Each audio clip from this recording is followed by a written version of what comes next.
Vous écoutez un podcast cinéma du Centre des Arts d'Anguin-les-Bains.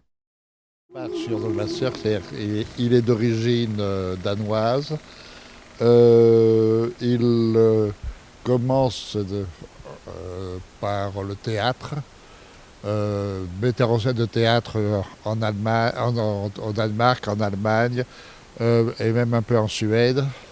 Ensuite passe au cinéma en Allemagne jusqu'en 1937, où il fait quelques films déjà connus à l'époque, et en 1937, 3 ans après l'arrivée d'Hitler ou 4 ans après, il part aux États-Unis où il s'installe, change un tout petit peu son nom en Douglas Sirk pour être quand même un peu américain, et là fait une carrière, on ne peut pas dire éblouissante, non, il se cantonne dans un studio qui est Universal International, un studio sans grande envergure, mais dans lequel il a toute liberté pour travailler.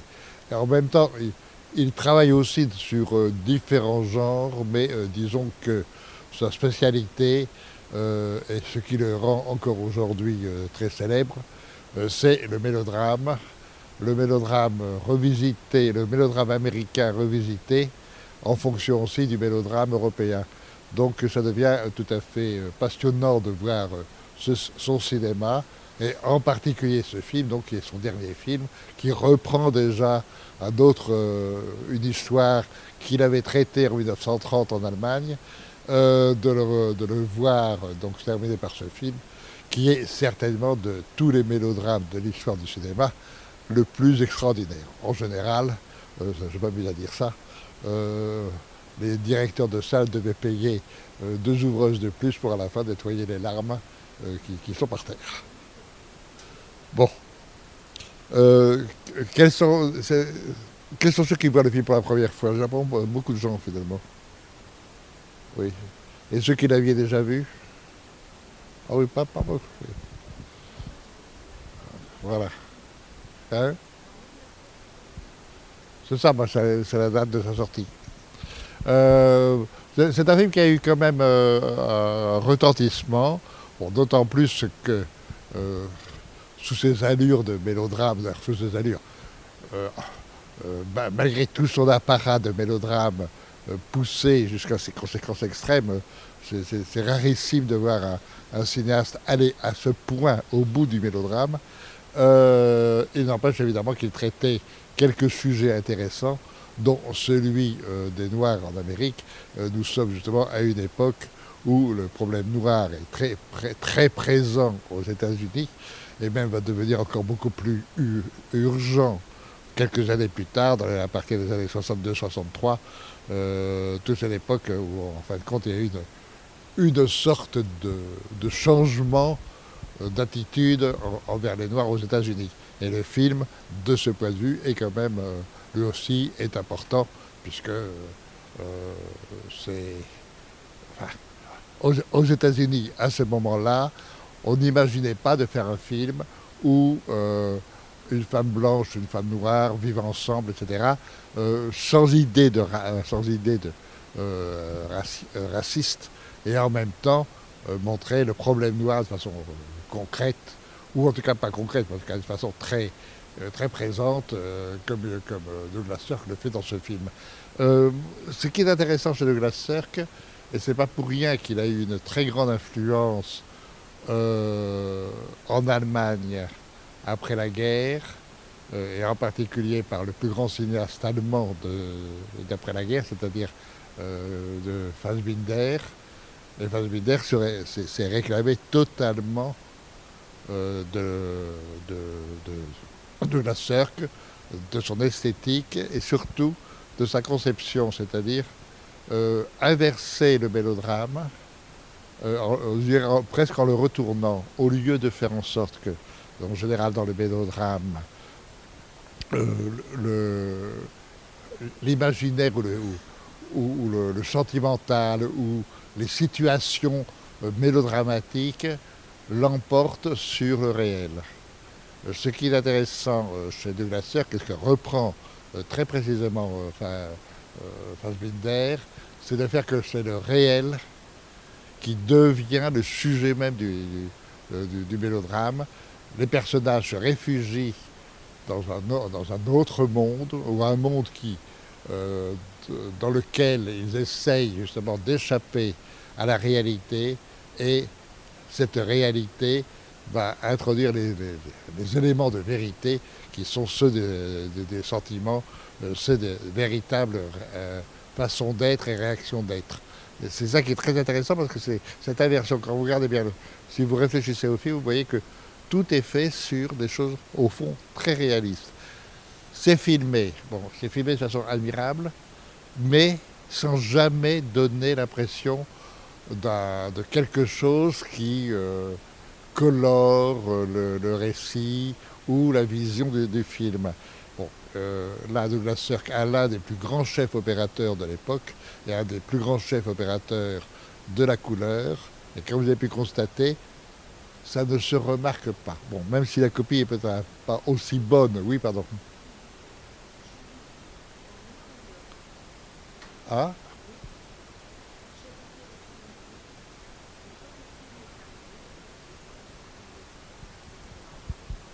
Ah bah oui, mais ça. Alors ça c'est possible, mais parce que nous sommes à une époque où on est encore, la couleur est encore quelque chose d'assez rare. Pas trop rare, malgré tout. Oui, mais c'est possible, c'est possible. Enfin, moi je l'ai vu que, je ne le connais qu'en couleur, mais enfin, il est possible qu'il soit passé en noir et blanc pour des raisons sûrement économiques. Ça ne change pas grand-chose. On en paierait autant, mais simplement la couleur apporte quelque chose qui est justement un surplus de réalisme, et non pas du tout une sorte, par exemple, j'adore, je crois que, je ne sais pas si on l'a passé d'ailleurs, à Minelli. Minelli va au contraire transfigurer par la couleur. Là, on ne remarque pas les couleurs, et pourtant c'est extrêmement présent, comme toujours chez Douglas Sirk, mais ce n'est pas la chose évidente. Il faut que les couleurs servent l'idée de réalité. Puisque, je répète, tout le sujet, et ça pas seulement de ce film-là, mais tous les sujets de Douglas Sirk, c'est le rapport, quel est le rapport affectif que nous entretenons avec le réel. C'est-à-dire, en d'autres termes, comment nous vivons, ou comment nous essayons d'échapper au réel, en l'imaginant, le dorant, en lui prêtant toutes les possibilités, enfin, en le créant comme une sorte de rêve, et en même temps, le réel est toujours là pour nous rappeler sa vérité et sa présence. Et alors, si vous regardez bien tout le film, toutes les situations sont faites là-dessus. Il n'y a pas un personnage qui ne sera pas à un moment confronté à son rêve, et d'un seul coup, la violence ou le choc émotionnel du fait que ce rêve se révèle être faux par rapport à une autre vérité qui est celle qui existe. Tous les personnages sans exception. Jusqu'à la fin, le personnage de la petite fille qui, elle aussi, découvre qu'elle s'est rêvé la vie, elle s'est rêvé sa vie, elle s'est rêvé l'amour qu'elle a pour cet homme, etc. Bref, chacun cherche à échapper à ce qu'il est, et en même temps, sauf évidemment, et c'est bien pour ça que le film a une telle puissance lacrymale, sauf le personnage de la femme noire, qui, elle, veut accepter sa place, sa situation, sa nature, et c'est finalement elle qui va en souffrir le plus. Mais en même temps aussi, c'est elle qui est, à la fin du film, tout à fait une espèce d'épiphanie, avec ce chant sublime. Vous l'avez vu. Bien, il y a quand même d'autres choses à dire sur le film, mais j'aimerais peut-être vous entendre sur vos interventions. Peut-être que certains ont peut-être n'ont pas aimé le film, justement à cause de son côté très mélodramatique, c'est possible. Il faut assumer le mélo. Hein. Mais il ne faut pas oublier que le mélo, c'est quand même un genre. Après tout, c'est une façon de travailler le drame ou travailler la tragédie. La comédie aussi, mais il y a quand même de l'humour, ou plutôt de l'ironie chez Douglas Sirk, mais dans ce film, ça se voit moins que dans d'autres films. Euh, mais si vous voulez, à partir du moment où il travaille quand même le faux et le vrai, donc le réel et le rêve d'un autre monde, d'une autre existence, obligatoirement il joue la comédie, puisque la comédie, le genre de la comédie, c'est travailler sur le mensonge. Donc tous les personnages sont en fait en mensonge. Donc on est quand même dans un univers qui touche, au point de vue genre, à la comédie, mais l'affect étant dominant, donc à ce moment-là, le côté comédie disparaît. Il n'empêche que si vous reprendriez vous-même le scénario et les situations, vous apercevez qu'elles peuvent être traitées très facilement en comédie. Simplement, c'est le ton général qui l'emporte, et donc c'est le côté drame, mélodrame, qui va l'emporter. Et c'est très intéressant à regarder comme ça, parce que on s'aperçoit évidemment d'un cinéaste qui avait une très haute idée de son travail, et une très haute idée aussi de son discours.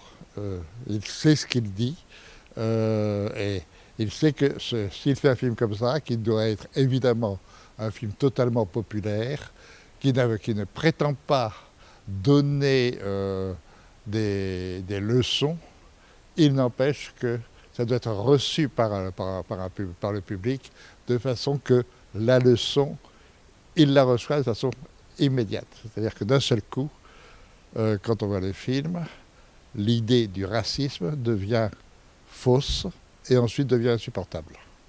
Et ça, mais sans qu'il y ait la moindre volonté de vous faire un discours pour comprendre, etc. Non, regardez les choses et regardez les êtres, c'est tout.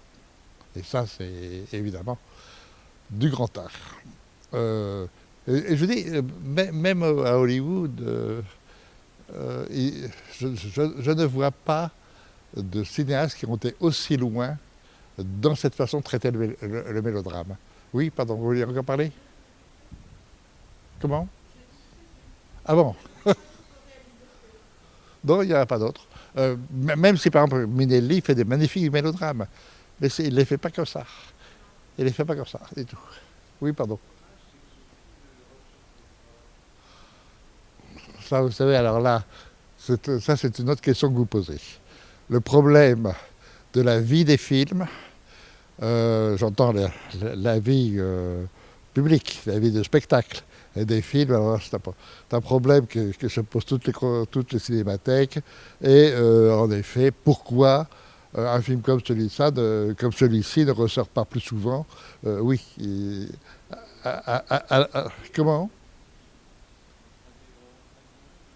Bah, bien sûr.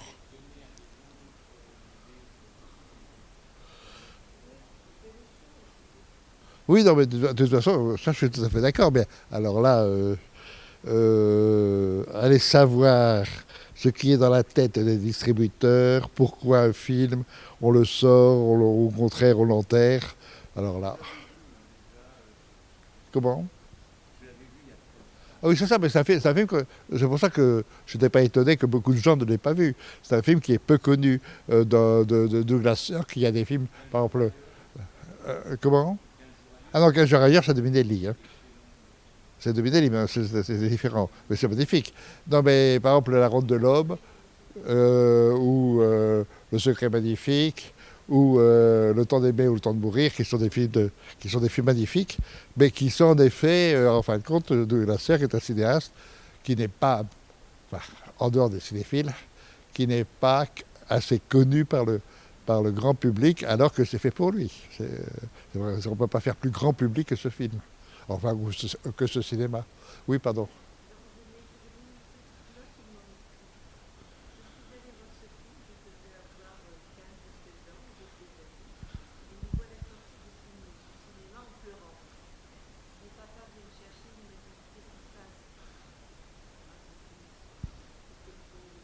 Trop-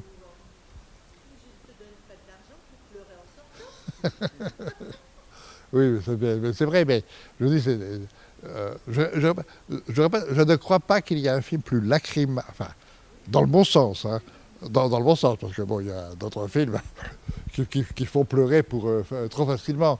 Mais là, on ne cherche pas à faire pleurer directement, on oblige le spectateur à regarder et à ressentir, c'est tout. Et à ce moment-là, euh,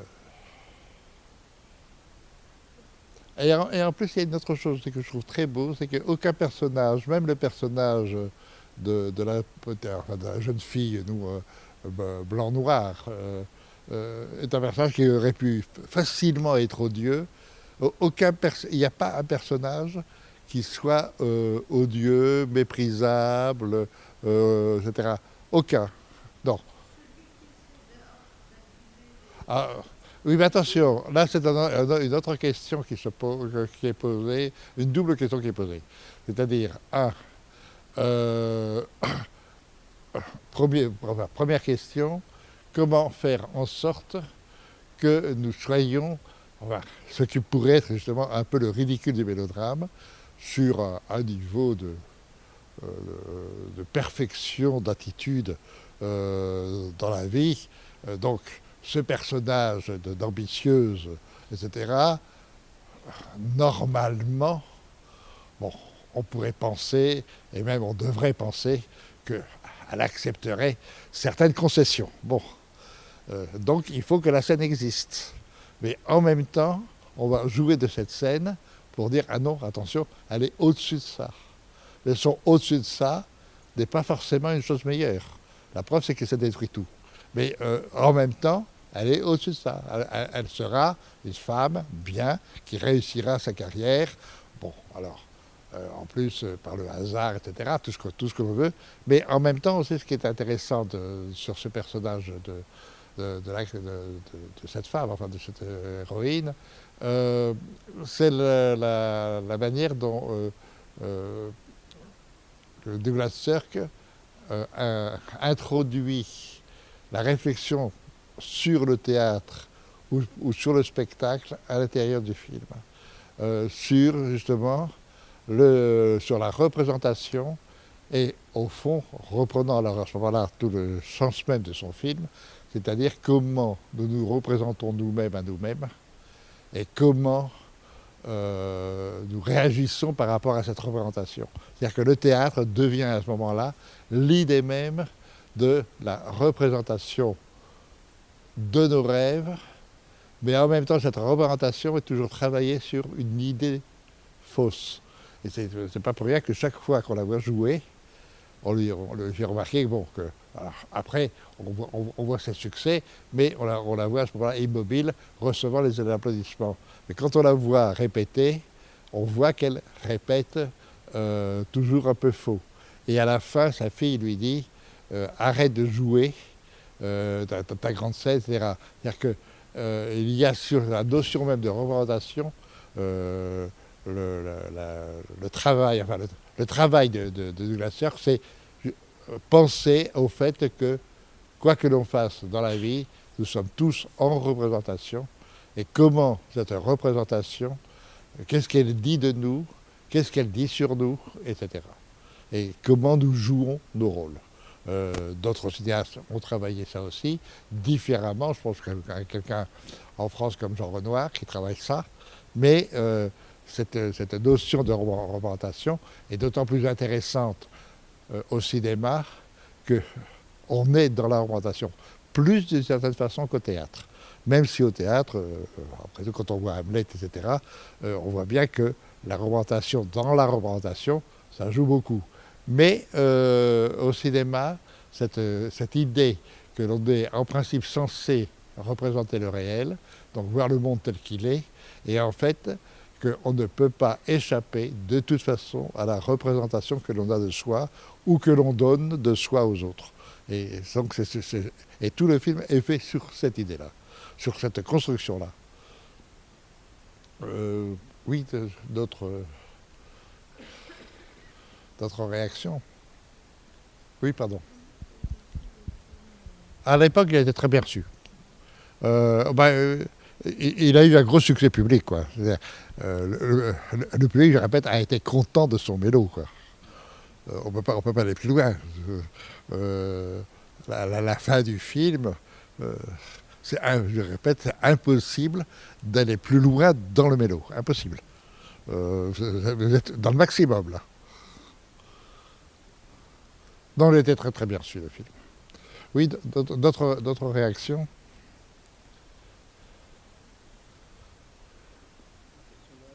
Oui, de Steve.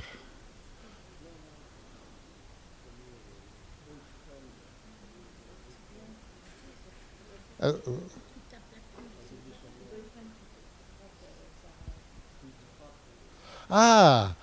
non, ça c'est une scène magnifique, ça. En plus, admirablement travaillé. Oui, tenez, prenons la notion, prenons cette scène-là. Donc, non, puis c'est pas ça. C'est que d'un seul coup, vous avez la monstration du racisme pur. C'est-à-dire, elle est noire, et comment, moi, blanc, j'ai pu être tombé amoureux d'une noire, même et qui m'a menti, puisqu'elle a l'apparence d'une blanche. Ce qui, entre parenthèses, ce sont quand même des cas qui existent. Hein. Des gens qui sont d'origine noire, mais qui sont blancs. Moi, j'en ai connu un. J'ai connu comme ça un noir blanc. Donc, ça existe. Mais non, là, on a la scène profondément raciste et qui est magnifique au point de vue traitement visuel, puisque d'un seul coup, c'est nocturne, une vitrine, et dans le et le miroir, le reflet dans le miroir, justement, dans la représentation d'un seul coup, un dédoublement, et un dédoublement qui fait en sorte que la vision que l'on a de l'autre, qui est une vision raciste, à ce moment-là, devient flagrante et visualisée sur l'écran. Sans que ce soit démonstratif, comme une évidence. Et ce qu'il y a de terrible d'ailleurs, et c'est là où quand même le film est très fort, c'est que on comprend très bien. C'est ça qui est terrible, c'est que ce garçon, sa réaction, ben, on la comprend. C'est-à-dire, quand on est dans ce milieu noir, il ne faut pas oublier que quand même on n'est pas directement à New York, on est dans la campagne, enfin, dans l'Amérique profonde. Et cette Amérique profonde est, surtout à l'époque, est encore très marquée par le racisme naturel, un racisme violent naturel. Donc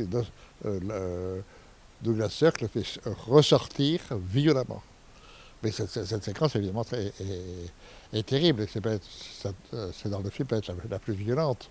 Et en même temps, tout le personnage de la jeune fille devient très évident. C'est-à-dire que c'est impossible d'être à ce point déchirée dans son être, puisqu'elle ne sait pas où elle est. Là encore, elle ne sait pas où et comment se représenter. Donc, elle veut se représenter en blanche, parce que c'est la seule façon de sortir d'une société. Et tout ça est admirablement travaillé, c'est-à-dire qu'à chaque fois, de façon très subtile, sans insister, Douglas Sirk nous montre qu'elle est au fond, une fois pour toutes, classée domestique parce que d'origine noire. Et tout le film est fait là-dessus. C'est naturellement. Personne n'y fait attention.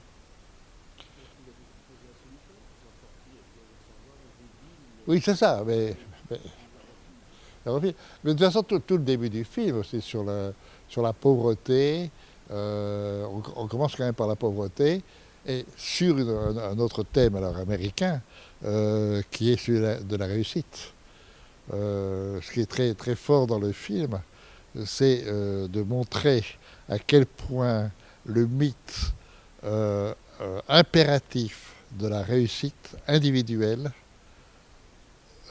américaine ce que ça peut entraîner, et en même temps, en effet, parce que c'est une représentation qui habite tout Américain, il faut réussir, c'est impératif, il faut réussir individuellement, seul, imposer sa réussite, c'est ce que fait l'héroïne du film, notre comédienne, notre héroïne, enfin, la femme du film. Et tout le film est fait sur cette idée-là. Ce n'est pas une critique de ce, je dirais, du mythe américain. Il n'empêche que Douglas Sirk l'introduit dans son film de telle façon que tous les personnages, sans même s'en rendre compte, sont imprégnés de ce mythe de la réussite individuelle. Et reprenez encore tous les personnages et toutes les situations, c'est fait là-dessus. Mais sans que ce soit ouvertement démontré, démonstratif, jamais. Mais vous l'avez, tous les personnages. Et en particulier le personnage de notre comédienne qui veut absolument réussir. Et réussir que par elle-même, que par ses qualités. C'est pour ça que la scène où on lui propose les choses pas bien pour réussir, non, il faut qu'elle réussisse parce que c'est le mythe même américain, la réussite individuelle. Et donc, tout le film va se fonder là-dessus. Et sans exception, et la seule c'est ça qui est très beau en définitif dans le film, c'est que la vraie réussite individuelle, c'est celle de la femme noire. Mais individuelle celle-là. C'est pas une réussite sociale, c'est une réussite par rapport à la société, c'est une réussite par rapport à soi-même. Comment? Par en même temps, oui, c'est vrai, il y a un côté féministe aussi. Bien sûr, bien sûr. Et c'est là où il y a le mélodrame. Si vous voulez, le mélodrame dans le sens de la structure dramatique. La structure dramatique, c'est qu'il n'y a pas de possibilité, au fond, d'évolution. La seule possibilité, c'est d'assumer d'assumer sa réalité, et tout est fait pour que vous ne l'assumiez pas. Que vous fuyiez vers une autre solution ou un autre regard que vous avez de vous-même, etc., et que vous voulez donner aux autres. C'est de ça dont il est question pendant tout le film. Alors, moi, ce que j'aime énormément dans cette attitude, c'est, je répète, le fait qu'il ne s'agit pas de donner une leçon, mais il s'agit quand même de faire comprendre émotionnellement, de faire comprendre la leçon émotionnellement. Vous la recevez.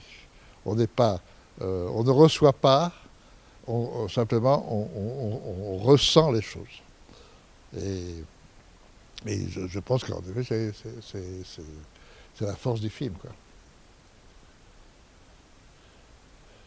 Oui, pardon, je m'excuse.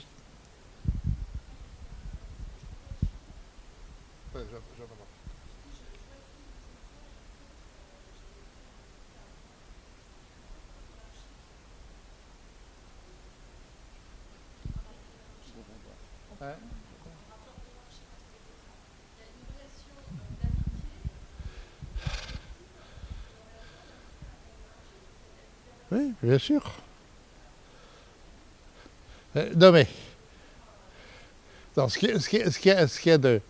c'est tout le début du film, qui est d'ailleurs en plus très important. C'est-à-dire, d'abord, une plage immensément populaire que l'on voit, perte d'un enfant et redécouverte de cet enfant avec une autre petite fille, etc. Donc, la façon, dans la scène d'ouverture, de faire connaissance des personnages principaux qui vont habiter tout le film et agir tout le film, c'est dans cette séquence.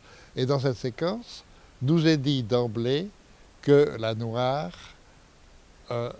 assume totalement le rôle extrêmement sous-classe sociale qui lui est attribuée, et elle l'assume. Et elle l'assume, elle va l'assumer jusqu'au bout. Donc par rapport à l'autre femme, bon, d'emblée, ben d'accord, je suis pauvre, vous pouvez me recevoir, vous pouvez m'héberger, mais en même temps, je ferai tout pour vous. Et d'un seul coup, se met en position de domesticité, puisque je suis noir. Comment? Oui, non, elle ne l'a pas au début, l'argent. Non, non, pas au début. Au début, ils sont quasiment aussi fauchés l'un que l'autre. Mais au point de vue classe sociale, il est évident que la femme blanche a toutes ses chances. Et tout ça est répercuté sur la fille, la jeune fille blanc-noir, quoi, qui ressent très violemment cette chose, que d'emblée, il y a une injustice sociale et donc une injustice individuelle.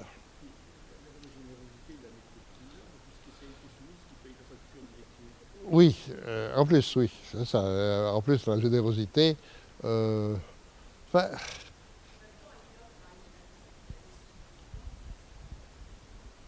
ah non, oui, non, non, mais c'est vrai, mais bon, là aussi, il y a une intelligence dramatique. Euh, il y a peu de chances que cette situation-là, dans la vie réelle, se réalise. Bon, donc, on le comprend. Mais justement, c'est parce que cela est posé comme tel qu'à ce moment-là, on peut développer les idées fortes qui nourrissent le film, et en particulier sur le racisme. Donc il fallait passer par là. Si vous voulez, l'art dramatique, de quelque façon qu'on envisage, doit exagérer. Il faut toujours que les effets soient un peu exagérés. Donc cette situation, on l'exagère dans le sens où, si on voulait le traiter, enfin dire, faire un documentaire sur le réel, c'est pas possible.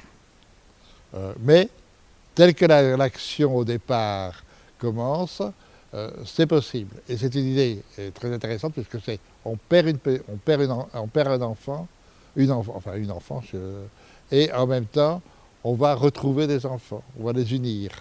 Et peu à peu, et en même temps en plus un jeune homme qui va être l'amoureux perpétuel et constamment refoulé, voilà. Et dans cette scène d'ouverture. Donc à ce moment-là, tout le film peut découler de cette donnée qui est traitée de façon précise, et d'un point de vue tout à fait réaliste. Regardez et rappelez-vous les premiers plans du film, c'est-à-dire la vue de la plage, etc., avec toute la population sur la plage. On est quasiment comme une caméra, je dirais presque de surveillance, quoi. Et donc, on est dans un contexte qui n'est absolument pas transcendé, émerveillé, c'est un contexte réel. Et à ce moment-là, une situation sociale et une autre situation sociale, deux situations sociales. Une qui va pouvoir s'améliorer parce qu'on est blanc, l'autre qui ne peut pas s'améliorer parce qu'on est noir. Et à partir de ce moment-là, tout le film découle de ça. Mais là encore, il convient de travailler les données premières d'une dramaturgie pour pouvoir développer cette dramaturgie, surtout, je vous le répète une fois de plus, quand on ne veut pas faire un discours démonstratif. Simplement regarder et ressentir, c'est tout. Je reviens assez à ça. C'est le but du film. Et à la fin, évidemment, en revanche, ce qui est très beau, c'est l'idée de la fin de notre domestique, si on veut, noire, qui a quand même, elle aussi, aucune raison de ne pas vouloir les choses belles, et donc qui le fait à sa mort. Quatre chevals blancs pour tirer corbillard, la cérémonie avec le chant à l'église, enfin, un superbe enterrement. J'ai quand même existé et j'ai pu m'offrir quelque chose d'une beauté, mais pour ça, il a fallu que je meure. Ce qui est évidemment quand même un peu violent malgré tout. De la beauté de la fin du film est vraiment très très belle. C'est une fin de film magnifique. Oui, pardon, attendez, j'entends.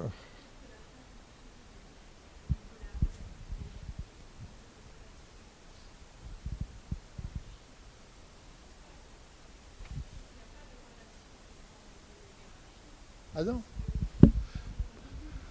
Ah ben,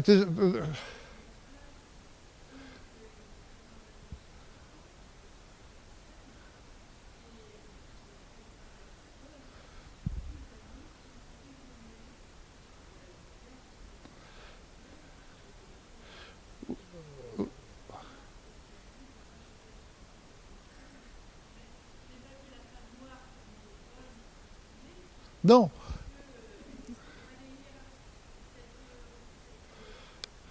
Je m'excuse. Oui, mais en même temps, c'est pas tout à fait vrai ce que vous dites. Parce que notre cuisinière ou notre femme de ménage, etc., est toujours à la cuisine. Et sa fille le lui dit. Je ne veux pas servir, etc. C'est-à-dire, en d'autres termes, ou alors quand elle va servir, elle le fait dans le style Badania, avec le machin, etc. C'est-à-dire qu'à ce moment-là, une espèce d'affirmation ironique et évidemment très douloureuse par la même occasion de la souche noire qu'elle veut enfin, effacer. Oui.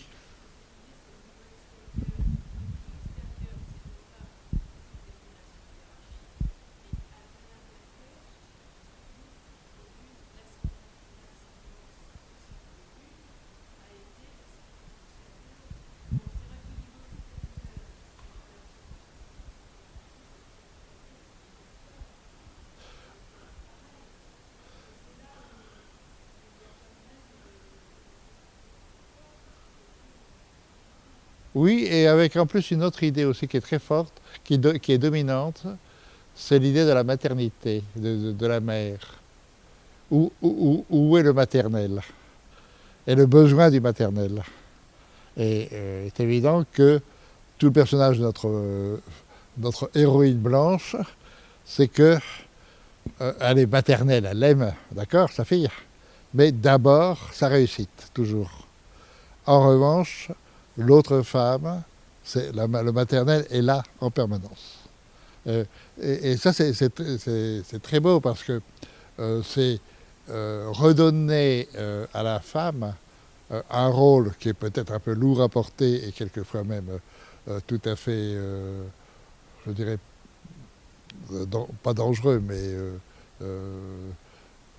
déprimant, mais malgré tout redonner à la femme la puissance dans la société, par le fait même qu'on est profondément maternel, donc un amour qui pense aux autres, tout le temps. Oui,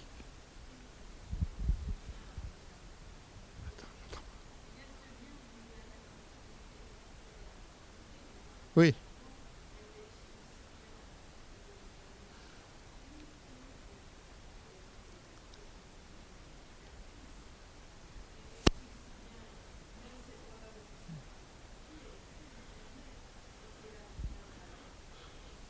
Non, mais c'est ça qui est.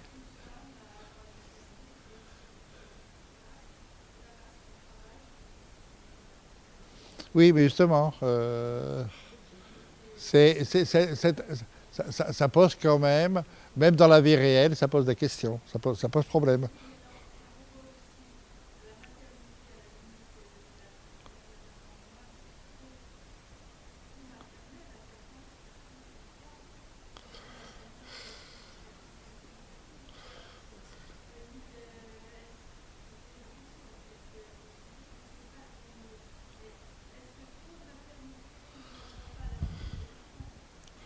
Ça, c'est la richesse de Douglas Sirk, dont s'inspire, je le répète pour ceux qui le connaissent, Fassbinder, c'est que rien n'est simple. Si on prend la maternité, c'est pas simple.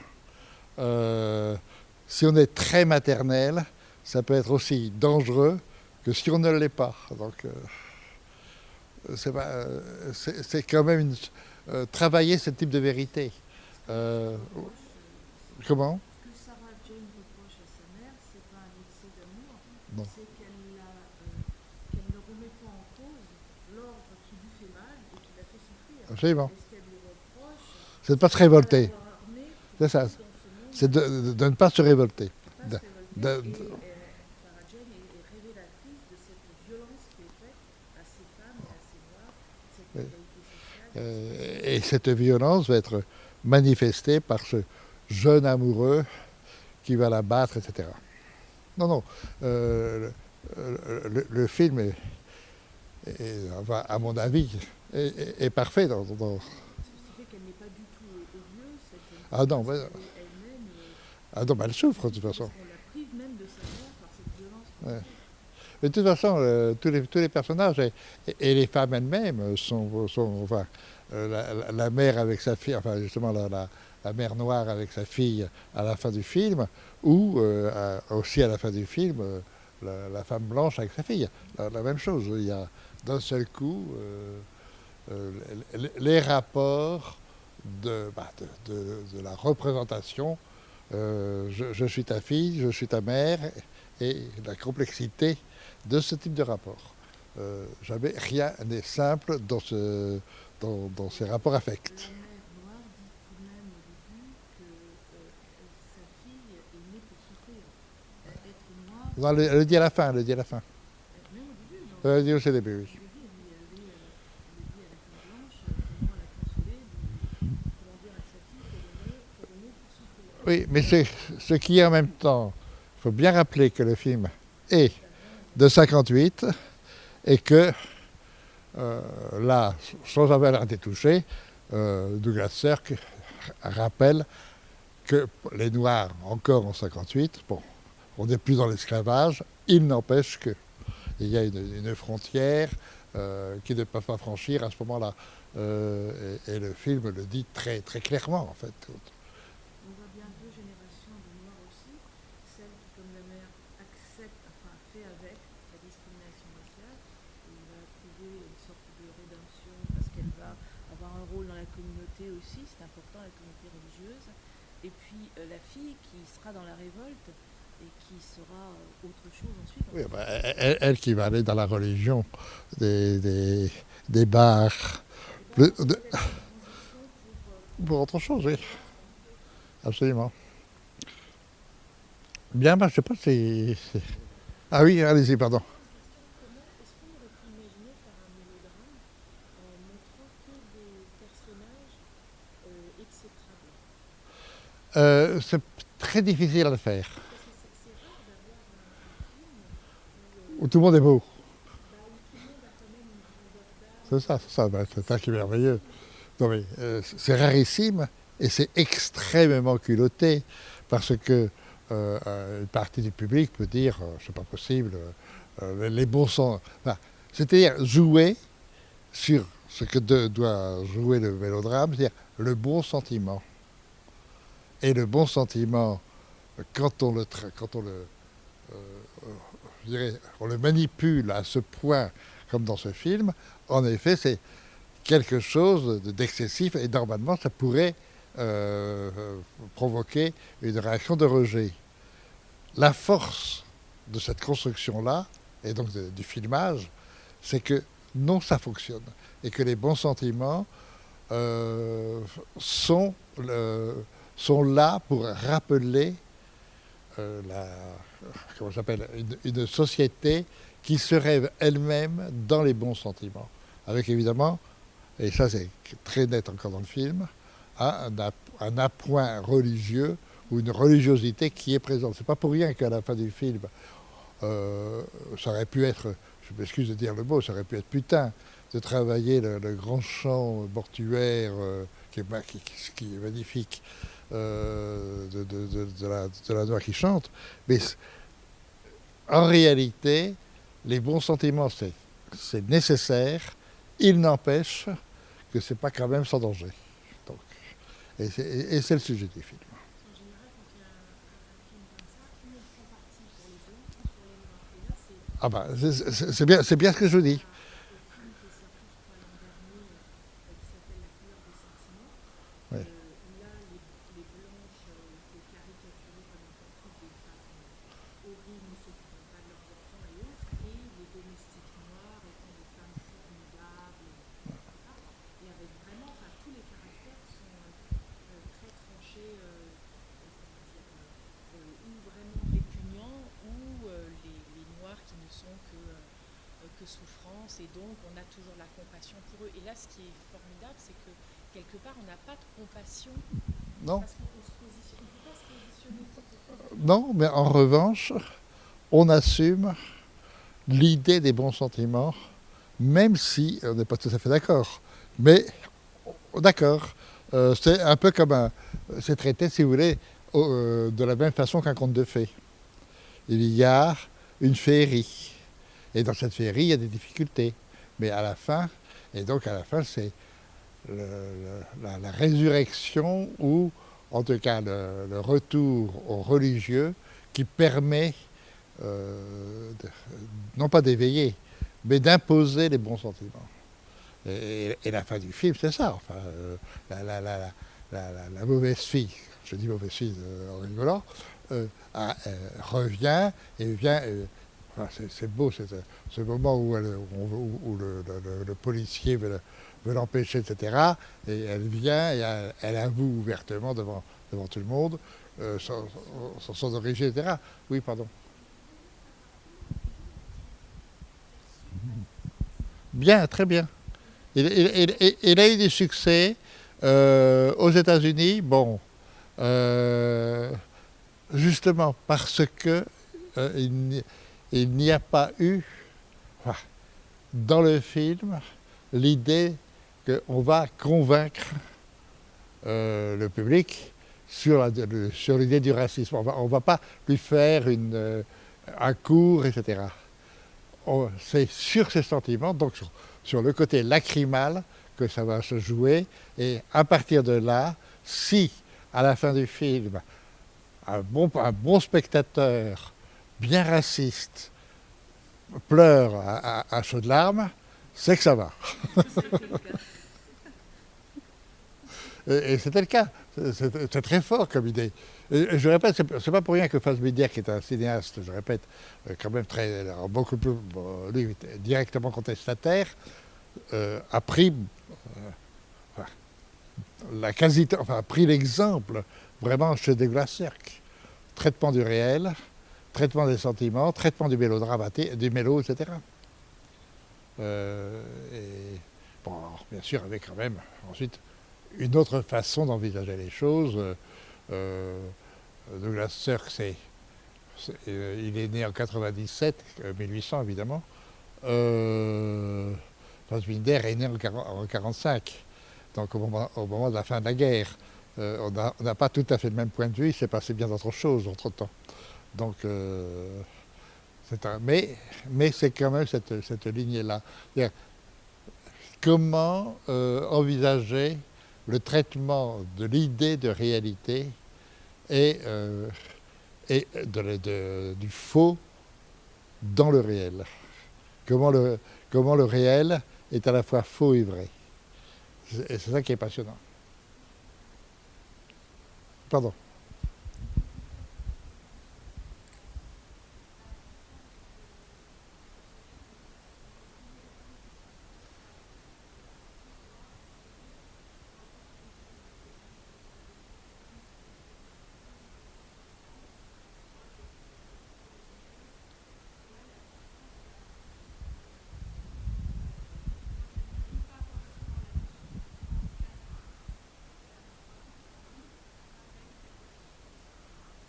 Ah.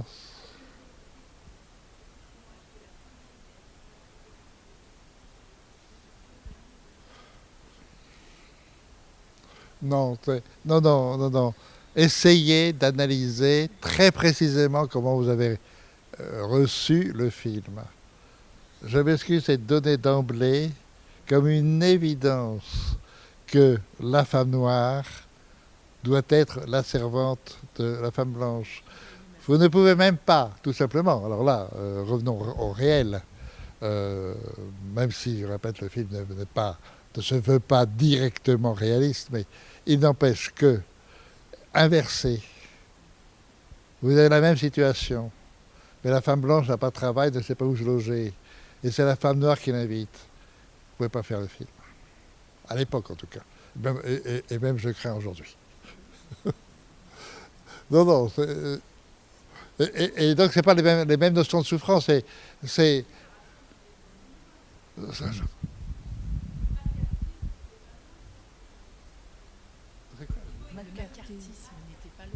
Le macartisme à 8 ans.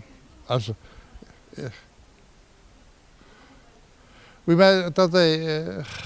Non, mais confondez pas. Le macartisme, c'est autre chose. Ce n'est pas directement le racisme.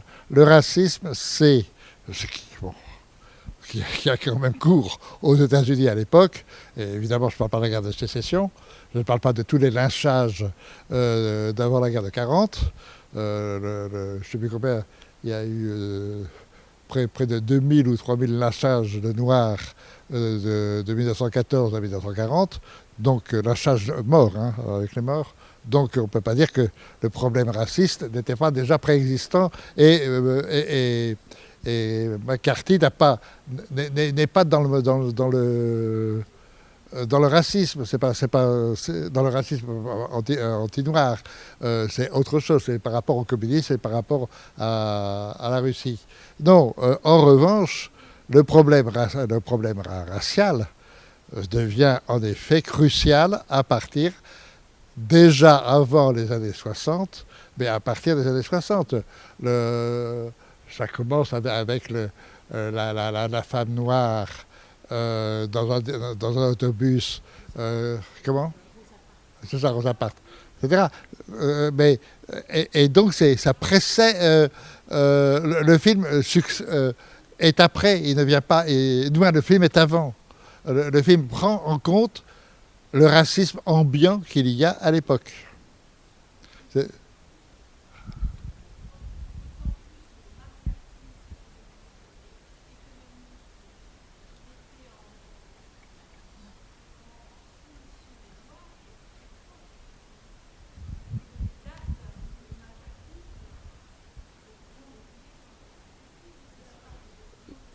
Non mais...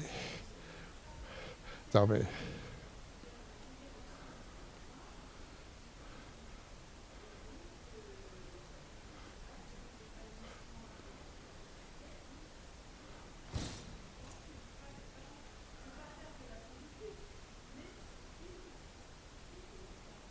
Non mais je veux dire que c'était des sujets... Non, ce qui est intéressant aux États-Unis, c'est qu'après la guerre de 40, donc en 45, quelque chose de très fort est en train de se passer dans les couches sociales, en profondeur. Et peu à peu, en effet, le macartisme, ce que je voudrais vous redire, n'est pas directement lié à ça. Bien sûr que ça y est dedans, mais ce n'est pas directement lié. C'est pas lui. C'est vraiment Harlem, la façon dont les Noirs sont traités dans beaucoup d'États, l'injustice sur des Noirs, le chômage, etc. Enfin, les conditions véritables. Et c'est ça qui va enclencher la grande révolte noire qui commence dans les années 60-62 et qui va atteindre les années 70 avec Luther King, etc. Ah oui, non mais écoutez... Non mais je sais, on va refaire toute l'histoire des États-Unis. Non mais on n'est pas en désaccord. Simplement, ce qui est important, c'est historiquement parlant, les mouvements et ce que font ces mouvements-là pour changer des états de fait et des états de mentalité. C'est ça qui est important. Et en plus, Douglas Sirk, je vous répète, n'est pas, même s'il est à ce moment-là naturalisé américain, n'est pas américain. Et il va finir sa vie à Locarno en Suisse. Donc on ne peut pas dire qu'il se pose un problème totalement américain. Il n'empêche qu'il constate et il prend en compte justement ce constat et cette chose tellement naturelle. Ça fait penser à ce qui s'est passé en France avant la guerre de 40. Je ne dirais pas tout le monde, il ne faut pas exagérer, mais l'antisémitisme était naturel. Tout le monde était antisémite. Si on n'était pas juif, on était tranquillement antisémite, mais sans méchanceté. Et on a vu le résultat en 42-43. Donc il faut reprendre les choses comme ça. C'est-à-dire qu'il y a un état d'esprit général, accepté, assumé, et puis ensuite, qu'est-ce qui se passe? Et qu'est-ce que ça donne quand d'un seul coup, il y a crise. Et à ce moment-là, évidemment. Et ici, il prend cet état de choses. Comment? Oui, attendez, j'ai eu le temps de commencer là-dessus parce que c'est plus le sujet. Comment? Oui, là, j'ai ouvert un tiroir. Oui. Mademoiselle, je crois, attendez, oui.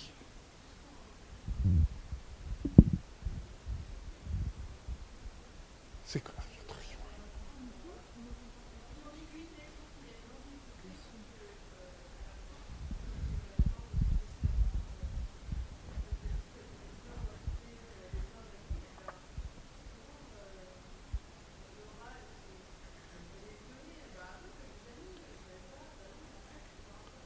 Oui, mais...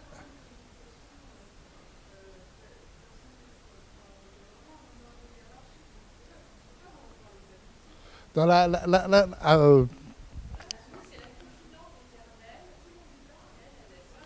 ça. Elle est là, justement, maternellement. Elle est là pour guérir, elle est là pour soigner, elle est là pour servir. Elle est là pour que les autres soient tranquilles. Mais c'est tout. Bon, bah, je crois qu'on va s'arrêter là-dessus.